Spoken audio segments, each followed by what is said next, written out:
sociais, no Facebook, no Instagram, no YouTube, na página do Senhor Salvador Jesus Cristo. Que Deus os abençoe. 244 inscritos no canal José Igor Contando Parte da Minha História. Hoje eu perdi, ganhei mais um amigo, pela graça de Deus. Carmen Cláudia. Deus abençoe, Carmen. Você que tem YouTube, se inscreva lá no YouTube, meu canal, compartilhe, divulgue, ajude a divulgar esse trabalho. Que Deus os abençoe. Uma ótima quinta-feira, ótimo final de semana. Eu caminhei para o final da semana. Irmãos, eu quero falar que a mensagem de hoje, que eu passei no Messenger, para cada um de vocês, esses dias estão sendo todos iguais, ela respeita as bênçãos do Senhor, o povo de Abraão, para nós, semente de Abraão. Ontem e hoje foi a bênção, como Deus abençoou seus filhos. Tem todos eles. Ontem, o de hoje, foi José, pela fé, ele falou para os irmãos dele: olha, eu sei, certamente Deus vai visitar por esses dias. Leva meus ossos em terra na casa, na terra que meu pai. E Deus deu ao meu pai. Aí, mas a mensagem de hoje é: eu sei que certamente eu morro, mas Deus nos visitará, certamente nos visitará. Eu não pude certamente, irmão. E vos fará tornar a terra que jurou a meus pais, Abraão, Isaac e Jacó. Esse deu a fé de José, falando para os irmãos que levassem seus ossos, enterrassem lá onde foi enterrado os ossos do pai dele, os pais dele, os antecedentes dele. O que nós temos, que lição nós tiramos disso? Deus, Jesus vai nos visitar, ele vai voltar para buscar a igreja. Nossos ossos, nossa carne, ele vai ficar depositado no cemitério, aqui nessa terra. Nós temos um sepulcro, né? Mas a nossa alma, ela vai subir. Ele vai nos tirar, ele vai nos tirar dessa terra de aflição, de angústia. Vai tirar a promessa de Deus, uma nova terra, a nova Jerusalém de Deus. Então, tome essa promessa para você. Quando você lê, você põe seu nome. Em vez de José, você fala com seus familiares, que Deus vai visitar, que eles tenham preparado para quando Deus visitar, eles subirem a terra prometida. É a profecia diferente das outras, você está profetizando na sua vida, na sua família. Vamos para mais um vídeo, meus irmãos. Hoje, continuamos segunda vez, hoje e amanhã ainda. Vamos começar assim. Pai, perdoa os meus pecados, as minhas falhas, as minhas transgressões, por alto pensamento e ignorância. O que eu fiz, o que eu posso fazer, que o pecador Senhor, perdoa-me. Eu sou um pecador, perdoa, Pai, as minhas falhas, perdoa da minha casa, perdoa minha parentela, somos todos pecadores. Pai, eu agradeço por mais um dia, agradeço pela chuva, pelo sol, pela cama que eu repouso, pela família que o Senhor me deu, pela minha esposa, pelos meus filhos, netos, pelo alimento de cada dia, agradeço principalmente por o Senhor Deus Santo nos desistir de nós pecadores, Pai. Pai, fala conosco hoje, no segundo livro dos Reis, no capítulo 8. Não sei o que nós queremos ouvir, nem o que eu quero falar, mas que o teu Espírito tenha a falar conosco. Seja feita a tua vontade, em nome de Jesus. Amém. Irmãos, livro de 2 Reis, no capítulo 8, do versículo 1 até o 6, fala da volta do sunamita para a sua terra. Sunamita é aquela que acolheu Eliseu e Geazi, a qual não tinha filho, e Geazi e Eliseu profetizou que por um tempo, o certo tempo de gerar, Deus ia dar a ela um filho. Ela achou impossível porque era já idosa, o marido idoso, e ela devia ser estéril, né? Mas no tempo certo cumpriu a palavra do Senhor na vida daquela mulher, da sunamita. E quando ela estava na alegria, passou um tempo aquela criança passou mal e veio a falecer. Ela correu atrás do profeta, que não estava mais com ela, e falou com ele.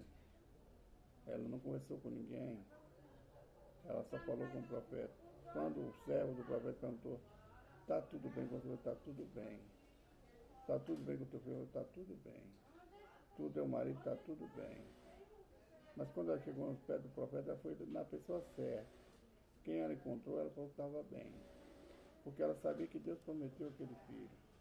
E se ele prometeu, ele tinha poder para ressuscitar. E ela confiou no profeta. Ele foi até os pés do profeta e perguntou, acaso eu te pedi filho? Ele entendeu o que estava acontecendo. Ele voltou com ela. Antes ele mandou o servo dele, né, Geazi, mas não conseguiu, né? Aí ele vai e ali ora com aquela criança e ele ressuscita o menino da sunamita. Essa é a promessa de Deus na vida dela. Crê no profeta e prosperará, está na palavra.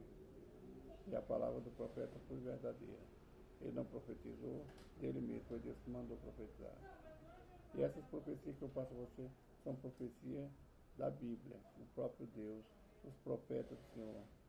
Homens que tiveram comunhão com Deus, que andaram com Deus, profetizaram na minha e na tua vida. É o caso da profecia e das bênçãos do livro de Gênesis. Amanhã nós estaremos no livro, começa hoje à noite, de Êxodo. A sunamita volta para sua terra.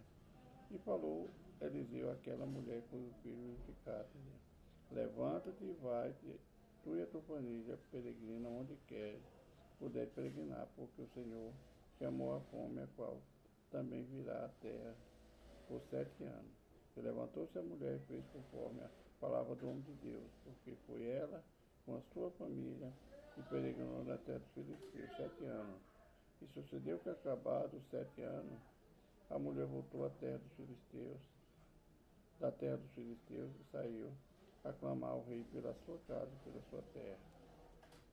Ora, o rei falava com Geazi, moço do homem de Deus, dizendo: conta-me, vês todas as grandes obras que Eliseu tem feito. E sucedeu que, contando ele ao rei como ficaram mortos, eis que a mulher cujo filho ficara clamou ao rei pela sua casa e pela sua terra. Então disse Geazi: ó rei, meu senhor, esta mulher, esta é a mulher, e este é o filho a quem Eliseu vivificou. Então, agora o rei acreditou no profeta. O rei restitui tudo que aquela mulher tinha. Quando ela saiu peregrinar, quando foi lá fome, ela deixou as terras dela, alugou para alguma pessoa, alguma família. Mas quando Geazi falou que aquela era a mulher e o filho que Eliseu ficou, ele mandou devolver tudo que era da mulher. O dinheiro, tudo. Deus abençoando a sunamita. Sabe por quê, meu irmão? Porque ela acolheu um profeta, um homem de Deus. Deus conhece nós, Ele entende o nosso trabalho, a nossa fraqueza. E Ele abençoa aqueles que ajudam o necessitado. Ele abençoa aqueles que ajudam o órfão, aqueles que praticam o verdadeiro evangelho, a verdadeira fé. Versículo 6. E o rei perguntou à mulher, e ela lhe contou. Então ele deu um eunuco, dizendo: quase restitui tudo quanto era seu, e toda a renda da terra, desde o dia em que deixou a terra até agora. Então toda a renda, tudo que ela deixou, Deus mandou restituir. Assim, Deus honrou a fé daquela mulher, a humildade dela, acolher um profeta, ajudar o necessitado. E a fé. Deus dá os seus sinais a quem Ele quer, da maneira que quiser. No versículo 7 até o 15, Hazael mata Ben-Hadad. Esses livros, Segunda Reis, o livro das Crônicas também, são reis, são misturados, não é igual os 1 Samuel, 2 Samuel, onde tem o rei Saul, que é completo, né? O Davi é completo, Salomão, aí depois vem outros reis, que são os descendentes que precederam o reino, né? De Israel e de Judá. Então aqui fala de Ben-Hadad, o rei da Síria.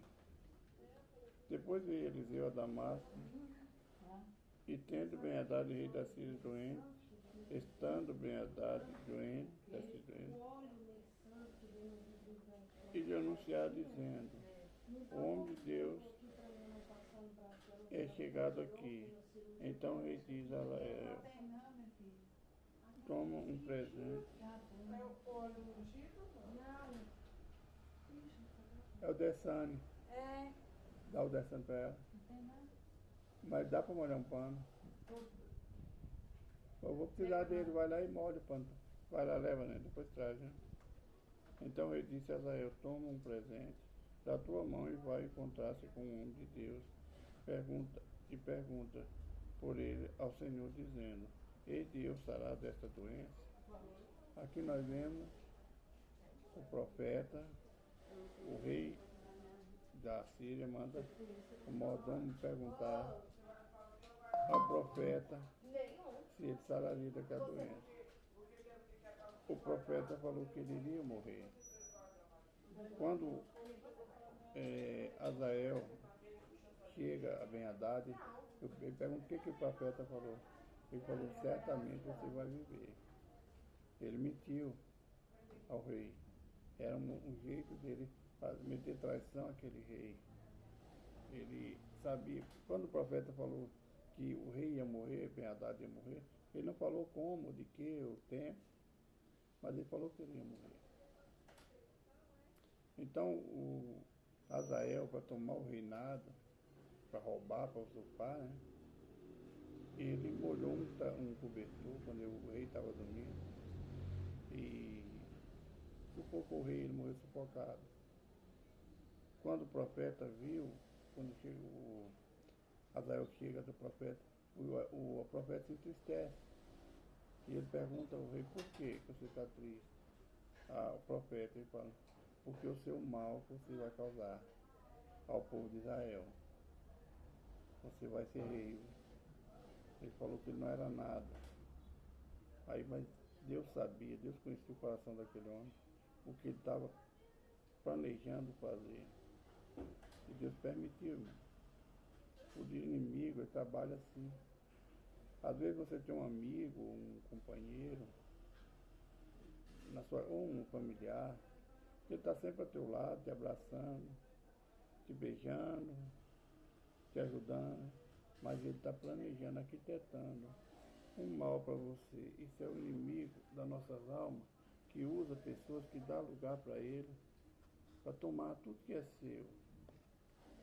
E eles tomam. Então nós temos que vigiar com quem nós andamos, quem nós confiamos. E Jesus fala para nós orar e vigiar, para não cair em tentação. Então temos que ter cuidado com as pessoas que andam do nosso lado. Não devemos confiar em todo mundo, temos que examinar as pessoas. Não quer dizer com isso que você tem que ser inimigo das pessoas. O eunuco, Hazael, era um homem de confiança de Ben-Hadad. Tudo que ele queria, ele mandava Hazael fazer, eu pedia. Era o homem, o braço direito, talvez, de Ben-Hadad. Mas ele planejava o causa dessa confiança do rei, mataram e tomaram o reino dele. O diabo, ele age assim, ele veio para matar, roubar e destruir. E isso acontece quando o homem, no caso de Azael, dá lugar ao diabo, a inveja, a cobiça, a ganância. Então nós temos que ter cuidado com isso. O livro de Tiago, fala, de Timóteo, que o amor ao dinheiro é aí todo mal. Então, Ben-Hadad, o Azael, ele não era pego a Ben-Hadad, ou era fiel a ele. Ele era pego à riqueza de Ben-Hadad, ao trono de Ben-Hadad. Cuidado com quem anda do seu lado. Cuidado com quem você confia. São coisas, irmão, que eu já caí, já passei. Mas hoje, através da Escritura, eu estou aprendendo. O versículo 15 diz assim: E sucedeu outro dia que tomou um cobertor e o molhou na água e o estendeu sobre o seu rosto. E morreu, e Azael reinou em seu lugar. O plano dele era esse: matar o rei e tomar o trono dele, da família real. Que certamente ele continuasse sendo rei, Ben-Hadad por nascimento, o trono não passaria um dos seus familiares mais próximos. Mas ele queria usurpar, usurpou o trono. É que muitas pessoas tentam fazer conosco, ou maldoso, ou ganancioso.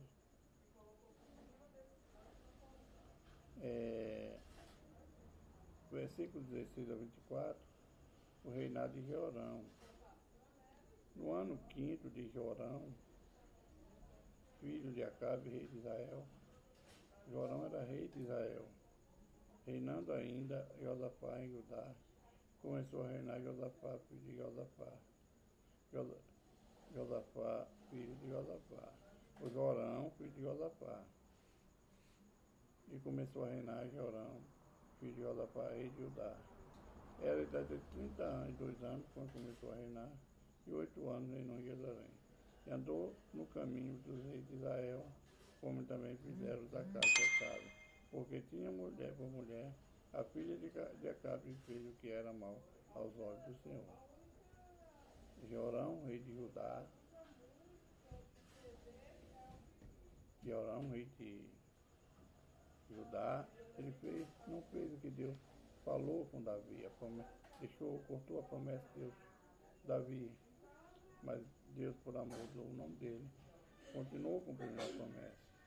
Ele não foi um bom rei, porque ele tinha se aparentado com Acabe, ou casou com a filha de Acabe, um rei idólatra, um rei que casado com Jezabel. Então ele é parente desse povo. E ele fez um mau reinado.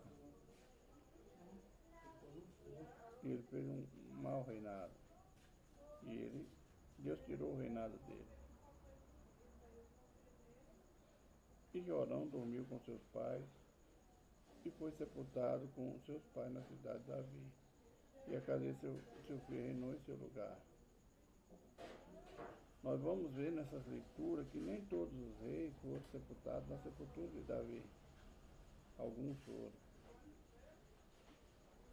Outros só foram em qualquer sepultura comum. Do versículo 25 até o 29, o reinado de Acasias. Acasias era filho de Jeorão, rei de Israel. No ano 12 de Jorão, filho de Acabe, rei de Israel, começou a reinar Acasias, filho de Jorão, rei de Judá. Aqui nós vemos dois reis, né? Jorão é filho de rei de Israel, o rei do norte e o rei do sul.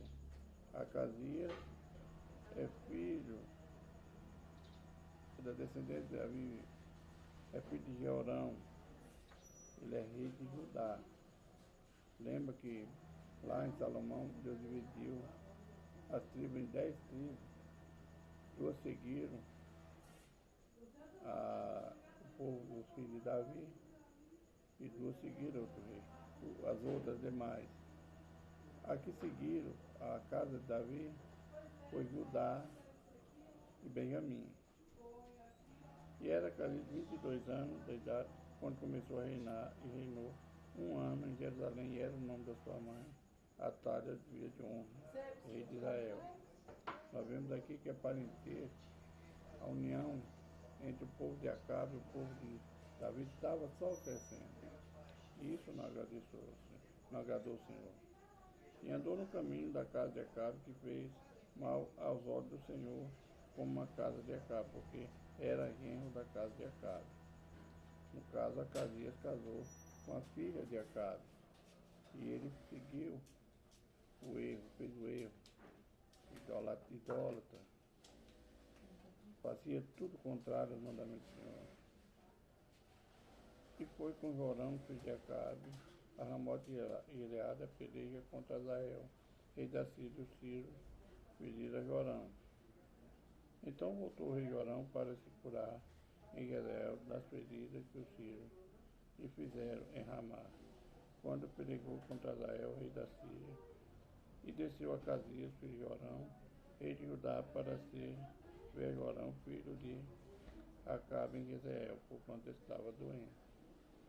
Aqui nós vemos o acordo, os reis se unindo, mas todos eles andando contrário à palavra de Deus. Aqui nós lemos essa leitura agora, a partir de 1 Reis, depois do rei de Salomão, Deus preparando o povo de Israel por causa da rebeldia do cativeiro, 70 anos de cativeiro na Babilônia. Hoje Deus está nos preparando para a segunda vinda do Rei Jesus. Nós venhamos entender isso. Hoje eu vi um vídeo muito interessante, pequeno, que meu cunhado enviou para mim, onde ele deixou assim uma dúvida. Ele pergunta, será que nós já estamos vivendo os 7 anos do final para a vinda do Senhor? 7 anos de onde vem reinar o anticristo. Nós temos que estar preparados, irmão, para isso. Que Deus abençoe e vamos orar, irmão. Soberano, glorioso, eterno Pai, coloque nas tuas mãos, Pai, a nossa necessidade, cada um dos teus filhos, a casa de cada um de nós, para o nosso trabalho, nossa saúde. Pai, vai de encontro a cada um dos teus filhos, Pai. Abençoa, fortalece, liberta, cura, salva pelo poder da tua palavra. Pai, nos dá discernimento do que o Senhor tem falado conosco cada dia, que nós venhamos entender, Pai. As profecias, as bênçãos do Senhor se cumprem na nossa vida. Nós estamos aqui, Pai, não para ser servido por Senhor, mas ser servido ao Senhor. Porque o Senhor é Senhor e nós somos servos, Pai. Mas nós te pedimos, Pai, os altos céus nos abençoam, nos fortalece, muda a nossa história, muda o nosso cativeiro. Em nome do Senhor Jesus, amém. Irmãos, final de mais um vídeo. Jesus Cristo está voltando. Jesus te ama, eu também te amo. Prepara a igreja para encontrar com o Senhor teu Deus. No livro do profeta fala, prepara o Israel para encontrar com o teu Deus. Hoje nós somos Israel de Deus. Antes nós éramos ímpios, hoje nós somos. Depois que aceitamos Jesus, depois que Jesus uniu no corpo dele todas as nações ao povo de Israel, nós somos o Israel de Deus. Que nós estejamos preparados, que venhamos, quando confessar Jesus, ter cuidado, pedir discernimento para não cair, voltar novamente para o Egito, cair na cilada de Jacó. Um abraço, irmão Jorge, uma boa final de tarde, uma boa noite de repouso. Que Deus abençoe e a paz do Senhor Jesus.